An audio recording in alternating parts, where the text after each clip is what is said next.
കലിപ്പൻ ചെക്കനും മൊഞ്ചത്തി പെണ്ണും. രചന റുക്സാന ഷഫീഖ്. അവതരണം ഷാഹുൽ മലയിൽ. എഡിറ്റിംഗ് ഷെരീച്ച് പൂനൂർ. നിർമ്മാണം PNR ക്രിയേഷൻസ്. ഉമ്മി പെട്ടെന്ന് തന്നെ ആബിദിന്റെ നിർദ്ദേശപ്രകാരം ഒരു പെയിൻ കില്ലർ എടുത്ത് അവളെ കൊണ്ട് കഴിപ്പിച്ചു. അവന്റെ കയ്യിൽ തന്റെ കൈ കോർത്തുകൊണ്ട് അവൾ പതിയെ മയക്കത്തിലേക്ക് വീണു. ഒരു നിമിഷം കൊണ്ട് എല്ലാവരുടെയും നെഞ്ചിൽ തീയാളിയിരുന്നു. പിന്നെ ഇങ്ങനെയൊക്കെ ഉണ്ടാവുമെന്ന് ഡോക്ടർ മുൻകൂട്ടി പറഞ്ഞിരുന്നു. ആബിദിന്റെ ഈ പ്രവൃത്തിയിൽ കിളിപോയി നിൽക്കുന്നത് മറ്റാരുമല്ല, സഫയും മാജിയുമായിരുന്നു. ബാക്കിയുള്ളവരൊക്കെ അവൾ ICUവിൽ കിടക്കുന്ന സമയത്ത് തന്നെ ആബിദിന്റെ പ്രവൃത്തികൾ കണ്ട് ഓൾറെഡി ബോധം പോയതാണ്. സോ ഇതൊന്നും അവർക്ക് വലിയ കാര്യമായി തോന്നിയില്ല. സഫയും മാജിയും വാപൊളിച്ച് ആബിദിനെയും ഉറങ്ങിക്കിടക്കുന്ന അഹാനെയും മാറി മാറി നോക്കി. ഇത് കണ്ട് മാജിയുടെ ഉമ്മ രണ്ടുപേരെയും പുറത്തേക്ക് വിളിച്ചുകൊണ്ടുപോയി. മുമ്പ് ഇവിടെ വെച്ച് നടന്ന കാര്യങ്ങളൊക്കെ അവരോട് പറഞ്ഞു.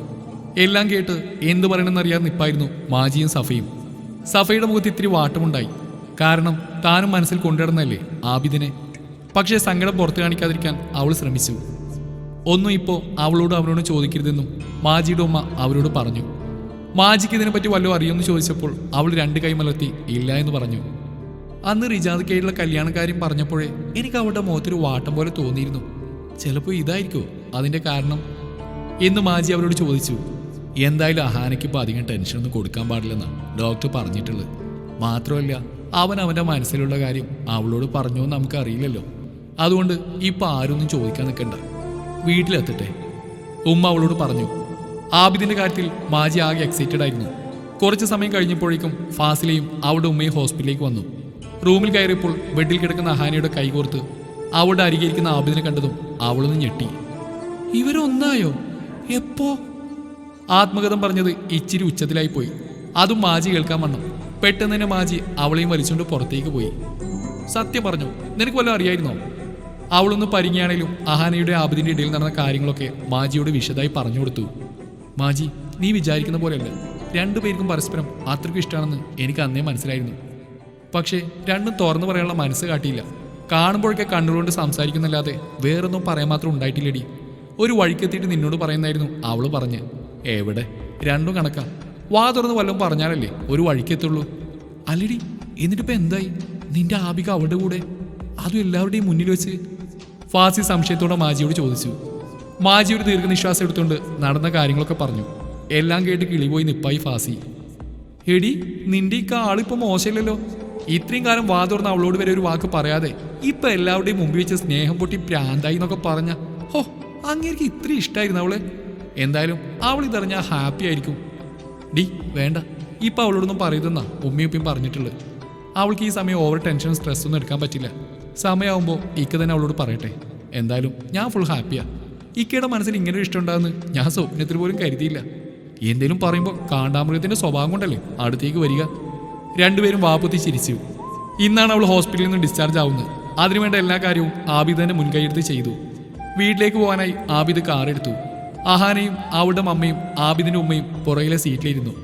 ഫ്രണ്ടിൽ അഹാനയുടെ ഉപ്പയും ആബിദും. ആബിമോനെ, ഇങ്ങനെ പോവാനാണേ ഞങ്ങൾ ഇറക്കി വിട്ടേര്, ഞങ്ങൾ നടന്നു പോയിക്കോളാം. ആബിദിന് ഉമ്മ അവനെ കളിയാക്കി പറഞ്ഞു. വേറൊന്നല്ല, ഉറുമ്പരിച്ചു പോകുന്ന പോലെയാണ് ആബിദ് വണ്ടി ഓടിക്കുന്നത്. ഉമ്മ ഒന്നും മിണ്ടാതിരി, അവൾക്ക് തലാധികം അനക്കാൻ പാടില്ലെന്ന് ഡോക്ടർ പറഞ്ഞിരുന്നു.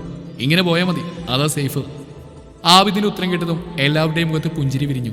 അവന്റെ ഉമ്മ അവനെ ഒന്ന് ആക്കി ചിരിച്ചു. അങ്ങനെ മതി. അവളാണെങ്കിൽ വേറെ ഏതോ ലോകത്ത് കണ്ണു നട്ടാണ് ഇരിപ്പ്. തലയിൽ അടികൊണ്ട് ആബിക്കയുടെ കയ്യിലേക്ക് വീഴുമ്പോൾ തന്നെ ചേർത്തുകൊണ്ട് ആബിക്ക് എന്തായിരുന്നു പറഞ്ഞെന്നാണ് അവൾ ഓർത്തെടുക്കാൻ ശ്രമിക്കുന്നത്. അന്ന് ആബിദ് അവളോട് പറഞ്ഞൊന്നും അവൾക്ക് ഓർമ്മയുണ്ടായിരുന്നില്ല. പക്ഷെ അതെന്താണെന്ന് ഓർക്കാൻ ശ്രമിക്കുമ്പോൾ തല പെരുകും പോലെ തോന്നുന്നു. പിന്നെ ഉമ്മിയുടെ തോളിൽ ചാരി കണ്ണടച്ചിരുന്നു. വീട്ടിലെത്തിയപ്പോഴേക്കും എല്ലാവരും ഹാളിൽ പ്രസന്റ് ആയിരുന്നു.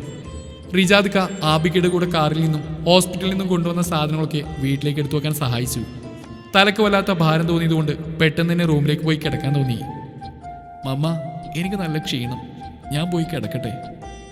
മോൾ ഇനി കുറച്ചു ദിവസം ഇവിടെ താഴെ കിടന്നാൽ മതി, വയ്യാത്തതല്ലേ, സ്റ്റെയർ കയറാൻ നിൽക്കണ്ട. അത് കുഴപ്പമില്ല മമ്മ, എനിക്ക് എൻ്റെ റൂം തന്നെ കിടക്കണം, ഞാൻ കയറിക്കോളാം. അവിടെ ഉണ്ടായിരുന്ന എല്ലാവരും അവളോട് പറഞ്ഞ് താഴെ കിടക്കാൻ. ഈ കണ്ടീഷനിൽ മുകളിലേക്ക് കയറുന്നത് നല്ലതല്ലെന്ന്. പക്ഷേ അവൾക്ക് അവളുടെ മുറിയിൽ തന്നെ കിടക്കണമെന്ന വാശിയായിരുന്നു. അതിനിടയിലാണ് ആബിദും റിജാദും അകത്തേക്ക് വന്നത്. ആബി, പെണ്ണ് പറഞ്ഞിട്ട് കേൾക്കുന്നില്ല മോനെ, അവളോട് താഴെ കിടക്കാൻ പറ, കംപ്ലീറ്റ് റെസ്റ്റ് വേണമെന്നാ ഡോക്ടർ പറഞ്ഞ്. വെറുതെ വയ്യാണ്ട് സ്റ്റെയർ കയറാൻ നിൽക്കണമെന്ന് പറഞ്ഞിട്ട് കേൾക്കണില്ല. ആബിദിന്റെ ഉമ്മ അവനോടായി പറഞ്ഞു. ആബിദിനെ കണ്ടതും അവളൊന്ന് തലതാഴ്ത്തി. ശേഷം അവളുടെ മുറിയിൽ പോകാനായി സ്റ്റെയറിനടുത്തേക്ക് നീങ്ങി. ആദ്യത്തെ സ്റ്റെപ്പ് എടുത്തു വെച്ചതും ആബിദ് പുറകെ നിന്നും അവളുടെ കയ്യിൽ പിടുത്തമിട്ടു. ശേഷം അവളുടെ മുഖത്തേക്ക് തന്നെ നോക്കിക്കൊണ്ട് എല്ലാവരുടെയും പറഞ്ഞു, അവൾ അവളുടെ മുറിയിൽ തന്നെ കിടന്നോട്ടെ. പിന്നെ ഒന്നും ആലോചിച്ചില്ല. ആബിദ് അവളെ തൻ്റെ ഇരു കൈകളിലും കോരിയെടുത്തു. ഹാളിൽ നിൽക്കുന്ന എല്ലാവരും ആദ്യമൊന്ന് വാപൊളിച്ചെന്ന് പോയെങ്കിലും പിന്നീട് എല്ലാവർക്കും അത് കണ്ട് സന്തോഷമായി. അവളാണെങ്കിൽ അവനോട് താഴെ ഇറക്കാൻ പറഞ്ഞ് അവൻ്റെ കയ്യിൽ നിന്നും പെടക്കുന്നുണ്ട്. ആബിക്ക, എന്തായി കാണിക്കുന്നത്? നിനക്ക് നാണല്ലേ? എല്ലാവരും കാണുന്നുണ്ട്. നാണക്കേട്. എനിക്ക് ഒറ്റ കയറാൻ അറിയാം. അവൾ പറയുന്നത് വകവെക്കാതെ ആബിദ് അവളെയും കൊണ്ട് സ്റ്റെയർ കയറിപ്പോയി. മറ്റുള്ളവരെ ഫേസ് ചെയ്യാനുള്ള മടി കാരണം അവൾ ആബിദിന്റെ തോളിൽ ചുറ്റിയ കൈ മുറുക്കി പിടിച്ച് കണ്ണടച്ചവന്റെ കൈകളിൽ ഒരു കുഞ്ഞിനെ പോലെ കിടന്നു. അവരുടെ പിറകെ സ്റ്റെയർ കയറാൻ പോയ അഹാനയുടെ ഉമ്മയെ അഹമ്മദൊക്കെ തടഞ്ഞു. വേണ്ട റഫ്സി, നീ ഇപ്പം അങ്ങോട്ട് പോകണ്ട. നമ്മളെക്കാൾ കൂടുതൽ നമ്മുടെ മകൾക്ക് താങ്ങായും തണലായും നിൽക്കാൻ അവനെ വെല്ലുന്ന ആരും തന്നെ ഈ ലോകത്തില്ല. അവർ കുറച്ച് സമയം അവരുടെ മാത്രം ലോകത്തിരിക്കട്ടെ. അവൾക്ക് വേണ്ടി ഒരു ജന്മം മുഴുവൻ ഒഴുക്കി തീർക്കേണ്ട കണ്ണീരാ അവനൊരൊറ്റ ദിവസം കൊണ്ട് ഒഴുക്കി തീർത്ത്. നീ തൽക്കാലം പോയി കഴിക്കാൻ വല്ല എടുത്തു വെക്ക്. അത് കേട്ടതും അവളുടെ മമ്മിയും ആബിദിന്റെ ഉമ്മയും സഫയും ആജിയും ഒക്കെ അടുക്കളയിലേക്ക് പോയി. പോകുന്നതിനിടയിൽ ആബിദിന്റെ ഉമ്മ സഫയുടെ കയ്യിൽ പിടിച്ചു. മോളെ, എൻ്റെ മോള് വിഷമിക്കരുത്. നിന്നെ ഞങ്ങളുടെ മരുമകളായി കൊണ്ടുവരാൻ ഈ ഉമ്മ ഒരുപാട് ആഗ്രഹിച്ചിരുന്നു. പക്ഷേ എനിക്കെൻ്റെ മോൻ്റെ മനസ്സറിയാൻ സാധിച്ചില്ല എന്നല്ല, ശ്രമിച്ചില്ല. മോൾക്ക് എൻ്റെ മോനോട് ദേഷ്യം തോന്നരുത്. അവളോടും അവൻ്റെ മനസ്സിലുള്ള ഇഷ്ടമൊന്നും അവൾ അറിഞ്ഞിട്ടുണ്ടാവില്ല. മോള് ഞങ്ങളോട് പൊറുക്കണം. അവർ സഫയുടെ തലയിൽ തലോടിക്കൊണ്ട് പറഞ്ഞു. ഇല്ലുമ്മ, എനിക്ക് മനസ്സിലാവും. എനിക്കൊരു വിഷമവുമില്ല. ഒരുപക്ഷെ ആബിദ് ഈ കല്യാണത്തിന് 1000 വട്ടം എതിർപ്പ് പറഞ്ഞപ്പോഴെങ്കിലും അതിൻ്റെ കാര്യം എന്താണെന്ന് നമ്മൾ തിരക്കണമായിരുന്നു. അങ്ങനെയൊന്നും മനസ്സിലൊരു പെണ്ണിനോട് ഇഷ്ടം തോന്നാത്ത ഒരാളാണ് ആബിക്ക. അപ്പം മൂപ്പരുടെ മനസ്സിൽ എൻ്റെ അനിയത്തോട് ഇങ്ങനൊരു ഇഷ്ടം തോന്നണമെങ്കിൽ അത് അവളുടെ മനസ്സിലെ നന്മ കൊണ്ടാണ്. ഒരു പാവാണ് അവളെ പൊന്നുപോലെ നോക്കാൻ പറയണം ആബിക്കയോട്. അത് പറയുമ്പോഴേക്കും സഫയുടെ കണ്ണുകൾ ആകെ നിറഞ്ഞു തുളുമ്പി. അത് കണ്ടതും ആബിദിനുമ്മ അവളെ കെട്ടിപ്പിടിച്ചു. ശേഷം രണ്ടുപേരും സന്തോഷത്തോടെ അടുക്കളയിലേക്ക് പോയി. റൂമിലെത്തിയതും പതിയെ അവളെ അവൻ ബെഡിൽ കിടത്തി. ആബിദിന്റെ പ്രവൃത്തികളൊക്കെ കണ്ട് ഒന്നും പിടികിട്ടാതെ അവൾ തന്നെ നോക്കി നിന്നു. ഓ, സഹതാപം കൊണ്ടായിരിക്കും എന്നവൾ പിറുപിറുത്തു. എന്തെങ്കിലും പറഞ്ഞോ? ആബിദ് അവൾ നോക്കിക്കൊണ്ട് ചോദിച്ചു. ഏയ്, ഒന്നും പറഞ്ഞില്ലല്ലോ, തോന്നിയതായിരിക്കും. ആബിദൊന്ന് മൂളിക്കൊണ്ട് ഒരു തലയിണെടുത്ത് അവളുടെ തലയുടെ പുറകിലായി വെക്കാൻ തുടങ്ങിയപ്പോൾ അവളത് തടഞ്ഞു. ഹലോ, ഓവറാക്കണ്ട. ഈ ചെയ്ത ഉപകാരം തന്നെ ധാരാളം. എനിക്കറിയാം ഒറ്റയ്ക്ക് ചെയ്യാൻ. തൻ്റെ ഹെൽപ്പ് വേണമെന്നില്ല. അവള് അവനോട് ചൂടായി. മിണ്ടാതിരിക്കടി. തലക്കൊരടി കൊണ്ടതിൻ്റെ ക്ഷീണം ഇനിയും അവൾക്ക് മാറിയിട്ടില്ല. എന്നിട്ട് നിന്ന് പെടക്കുന്നുണ്ടില്ലേ? മിണ്ടാതെ പറയുന്ന അനുസരിച്ച് നിന്നാ നിനക്ക് നല്ലത്. അല്ലെങ്കിൽ എൻ്റെ സ്വഭാവം അറിയാലോ. അവൻ കലിപ്പുമൂടിൽ അവളോട് പറഞ്ഞു. പക്ഷേ മനസ്സിൻ്റെ ഉള്ളിൽ അവൻ നിറഞ്ഞ് ചിരിക്കുന്നുണ്ടായിരുന്നു. എന്ത് സാധന ഇത്? ഇത്രയ്ക്കായിട്ട് സ്നേഹത്തോടൊരു വാക്ക് വായിന്ന് വരൂല. മരങ്ങോടൻ. ആത്മഗതം പറഞ്ഞു. അതിൽ അവസാനം പറഞ്ഞ മരങ്ങോടൻ എന്നത് ആബിദ് കേട്ടു. പെട്ടെന്ന് തന്നെ അവൻ അവളെ പതി ഇടുപ്പിലൂടെ ചേർത്തി തൻ്റെ നെഞ്ചോട് അടുപ്പിച്ചു. അവളൊന്ന് ഭയന്നു. ദേ, ഇനി ഇതുപോലുള്ള വാക്കുകളെങ്ങനെ നിന്റെ വായിന്ന് വീണാ എന്നും പറഞ്ഞ് അവൻ അവളുടെ മുഖത്തേക്ക് വീണ് കിടക്കുന്ന മുടിയിഴകൾ കൈകൊണ്ട് പതിയെ ചെവിക്കരികിലേക്ക് നീക്കി. ശേഷം അവളുടെ കഴുത്തിലേക്ക് അവൻ മുഖം അടുപ്പിച്ച് അവിടെ ആർദ്രമായി ഊതി. അതിലവളുടെ രോമങ്ങളൊക്കെ നല്ലപോലെ ഉയർന്നു പൊങ്ങി. കണ്ണുകൾ കൂട്ടി അടച്ചു. ശേഷം അവൻ അവളിലെ പിടിവിട്ട് ചെറുതായി അവൾ നോക്കിയൊന്ന് പുഞ്ചിരിച്ച് അവിടെ നിന്ന് പോയി. അണ്ടി വിഴുങ്ങി അണ്ണാനെ പോലെ അവൾ ആബിദിനെ വാപൊളിച്ച് നോക്കിയിരുന്നു പോയി. എല്ലാവരും ഭക്ഷണമൊക്കെ കഴിഞ്ഞു. ആബിദും അവൻ്റെ ഉമ്മയൊക്കെ അവരുടെ വീട്ടിലേക്ക് പോയി. അവൻ അവൻ്റെ റൂമിലെത്തിയതും പുറകെ നിന്നും അവൻ്റെ ഉമ്മയും മാജിയും അകത്ത് കയറി. ഇത് കണ്ടതും അവരെ രണ്ടുപേരെയും ആബിദ് സംശയാർത്ഥത്തിലും നോക്കി. അതിൻ്റെ ഉത്തരമെന്നോണം അവൻ്റെ ഉമ്മ ഓടിപ്പോയി അവൻ്റെ ചെവിക്ക് പിടിച്ചു. ആ ഉമ്മ, എന്തായി കാണിക്കുന്നത്? വേദനിക്കുന്നു. മിണ്ടാതിരുന്നോണം. നീ എന്താ കരുതിയത്? ഞങ്ങളൊക്കെ വെറും കാണികളാക്കാന്നോ? എത്ര കാലായടാ ഇത് തുടങ്ങിയിട്ട്? കല്യാണക്കാരും പറഞ്ഞു വരുമ്പോൾ നമ്മളൊക്കെ കടിച്ചു കയറാൻ വരുന്ന നിനക്കിപ്പോൾ എന്തു പറ്റി? എന്തൊക്കെയായിരുന്നു എൻ്റെ ജീവിതത്തിൽ? ഒരു പെണ്ണില്ല, ചക്കയാണ്, മാങ്ങയാണ്, തേങ്ങയാണ് എന്നൊക്കെ പറഞ്ഞിട്ട് എന്തായി? എല്ലാം കാറ്റി പറന്നുപോയോ? അന്ന് അവിടെ റിജാദിനെയും കല്യാണക്കാരും പറഞ്ഞപ്പോൾ ഒന്നും മിണ്ടാതെ ബ്രേക്കില്ലാത്ത വണ്ടി പോലെ നീ ഇവിടുന്ന് ഇറങ്ങിപ്പോയില്ലേ? അന്ന് ഞങ്ങൾ കരുതി അത് നിന്റെ കല്യാണക്കാരും പറഞ്ഞ് നിന്നെ ഡിസ്റ്റർബ് ചെയ്യില്ലെന്ന് കരുതിയാണെന്ന്. പക്ഷേ അതിനുള്ളിലെ കാര്യം എന്താണെന്ന് ഇപ്പോഴല്ലേ പിടി കിട്ടിയത്. ആബിദിന് പറയാനുള്ളതും കേൾക്കാതെ അവൻ്റെ ഉമ്മ അവനോട് എന്തൊക്കെയോ പറഞ്ഞുകൊണ്ടിരുന്നു. ഇപ്പൊ ഇങ്ങനെയൊന്നും സംഭവിച്ചില്ലായിരുന്നെങ്കിലോ? നീ ഒന്നും തുറന്നു പറയാതെ ഇങ്ങനെ മനസ്സിൽ തന്നെ ഇട്ട് നടക്കുമായിരുന്നോ? അവള് നിന്റെ അനിയന്റെ ഭാര്യയെ കാണാൻ നിനക്ക് പറ്റുമായിരുന്നോ? ഉമ്മ, നിങ്ങൾ ചെവിന്ന് വിട് ഉമ്മ, പ്ലീസ്. എന്നിട്ട് പറയാം, വേദനിക്കുന്നു. ഇനി നീ എന്തു പറയാൻ? എന്നെ കൊണ്ടൊന്നും പറയിപ്പിക്കുന്നില്ല. അപ്പോഴേക്കും റിജാദും അവിടെ എത്തിയിരുന്നു. ആബിദിന്റെ ചെവിയിൽ നിന്ന് കൈയെടുത്തുകൊണ്ട് അവർ റിജാദിനെ നോക്കി.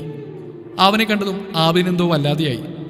ഇത്രയും ദിവസം താൻ കാട്ടിക്കൂട്ടിയതൊക്കെ ആലോചിച്ച് വല്ലാത്തൊരു മാനസികാവസ്ഥയിലായിരുന്നു. അതുകൊണ്ട് ഇപ്പോൾ അവൻ്റെ മുഖത്തേക്ക് നോക്കാൻ വല്ലാത്തൊരു പ്രയാസം. അവൻ പതിയെ റിജാദിൻ്റെ അടുത്ത് നിന്ന് തോളിൽ കൈവച്ചു. റിജു, ഞാൻ എന്ന് പറഞ്ഞ് മുഴുമിക്കുമ്പോഴേക്കും റിജാദ് അവനെ തടഞ്ഞു. വേണ്ട, ഇക്കൊന്നും പറയണ്ട, എനിക്കെല്ലാം മനസ്സിലാവും. എനിക്ക് വേണ്ടി അവളോടുള്ള ഇഷ്ടം എന്തിനായിരുന്നു നിൽക്കുക? നിങ്ങൾ കണ്ടില്ലെന്ന് അടിച്ച് അന്ന് ഞാൻ നിങ്ങളോട് പറഞ്ഞില്ലേ, അവളോടുള്ള ഇഷ്ടം തുറന്നു പറഞ്ഞപ്പോൾ അവളുടെ മനസ്സിൽ മറ്റാരോടൊരു ഇഷ്ടം മുട്ടിയിട്ട് തുടങ്ങിയിട്ടുണ്ടെന്ന്. അന്ന് അവളെ ശല്യപ്പെടുത്താൻ വന്നവനെ നല്ലപോലെ കൈകാര്യം ചെയ്ത ഒരാളുടെ കാര്യം പറഞ്ഞില്ലേ, അയാളാവുമെന്ന് ഞാൻ പറഞ്ഞത് ഓർക്കുന്നുണ്ടോ? എനിക്കറിയണം. അന്ന് ഫയാസിന്റെ കൈയൊടിച്ച് ഇക്കയല്ലേ? ഇനിയും എല്ലാം ഒളിച്ചു വെക്കണം ഇക്ക. റിജാദിന്റെ ചോദ്യത്തിൽ ആബിദൊന്ന് പരിങ്ങാണേലും ഉത്തരം കൊടുത്തു. അത് ഞാൻ തന്നെയായിരുന്നു. അത് കേട്ടതും മാജി ആകെ ഒന്ന് ഞെട്ടി. അവന്റെ കൈ മാത്രമല്ല, അവനെ മുഴുവനായി ഞാൻ പഞ്ഞിക്കിട്ടിരുന്നു. അന്ന് അവനെ ജീവനോടെ വെച്ചതാ, ഇന്ന് അവൾ ഈ അനുഭവിക്കുന്നത്. ആബിദിന്റെ മുഖം ദേഷ്യത്താൽ വലിഞ്ഞു മുറുകി. മുമ്പ് ഗോഡൌണിൽ വെച്ച് നടന്ന കാര്യങ്ങളൊക്കെ അവന്റെ മനസ്സിലേക്ക് ഓടിയെത്തി. മുഷ്ടി ചുരുട്ടി അവർ റൂമിൽ നിന്ന് പുറത്തേക്ക് പോയി. നേരെ പോയത് ബാൽക്കണി ലക്ഷ്യമാക്കിയായിരുന്നു. ഈ ചെയ്തതിനൊക്കെ പരീക്ഷ സഹിത ഈ ആബിദ് തിരിച്ചുതരും. നീയൊന്നും ജീവനോടെ ഉണ്ടാവാൻ പാടില്ല ഈ ഭൂമിയിൽ. സ്വന്തം പ്രാണൻ നഷ്ടപ്പെടുന്ന വേദന എന്താണെന്ന് ഒരു നിമിഷം കൊണ്ട് ഞാൻ മനസ്സിലാക്കി. വീട്ടില്ല ഞാൻ ഒന്നിനെയും. പല പല ചിന്തകളും അവൻ്റെ മനസ്സിൽ കടന്നുകൂടി. അതൊരു അഗ്നിയായി അവൻ്റെ ശരീരം മുഴുവൻ പടർന്ന് പന്തലിച്ചു. ഓനെ പുറകിൽ നിന്നുള്ള വിളിയിലാണ് അവൻ്റെ ശ്രദ്ധ മാറിയത്. ഉപ്പ, എന്താ ഉപ്പ? കെബീർക്കയായിരുന്നത്. അയാൾ പതിയെ അവൻ്റെ അടുത്തേക്ക് വന്ന് തോളിൽ കൈവച്ചു. പറ മോനെ, എന്താ നിങ്ങൾക്ക് സംഭവിച്ചത്? എങ്ങനെയാ എൻ്റെ മോൾ ഈ നിലയിലായത്? ആരാ അവളെ? അതിന് മാത്രം അവളോട് ആർക്കാ മോനെ ഇത്ര പക? അവളോടല്ല ഉപ്പ, എന്നോടാ. ഞാൻ ഇത്രയും കാലം എന്ത് പേടിച്ചാണോ അവളോടുള്ള ഇഷ്ടം തുറന്നു പറയായിരുന്നു, അത് തന്നെ സംഭവിച്ചു. ഫൈസൽ, ആ ഷെരീഫിൻ്റെ മകൻ, ഉപ്പയുടെ തനിനിറ അവൻ കാണിക്കാതിരിക്കില്ലെന്ന് എനിക്ക് ഉറപ്പായിരുന്നു. അവനെയൊക്കെ പേടിച്ചിട്ടാ ഞാൻ മനസ്സിലൊരു ഇഷ്ടം പൊട്ടിമുളച്ചിട്ടും ഒന്നും ആരോടും തുറന്നു പറയാതിരുന്നത്. കാരണം എൻ്റെ നേർക്ക് വരുന്ന വിപത്തുകളൊക്കെ ചിലപ്പോൾ അവൾക്ക് ഏറ്റേക്കാം. അതെനിക്ക് ഒരിക്കലും സഹിക്കാൻ പറ്റില്ല ഉപ്പ. മനസ്സിൻ്റെ ഒരു കോണിൽ ഞാൻ അവളെ ഭദ്രമായി ഒളിപ്പിച്ചു വെച്ചു. പക്ഷേ എന്നിട്ടും അവനത് കണ്ടുപിടിച്ചു.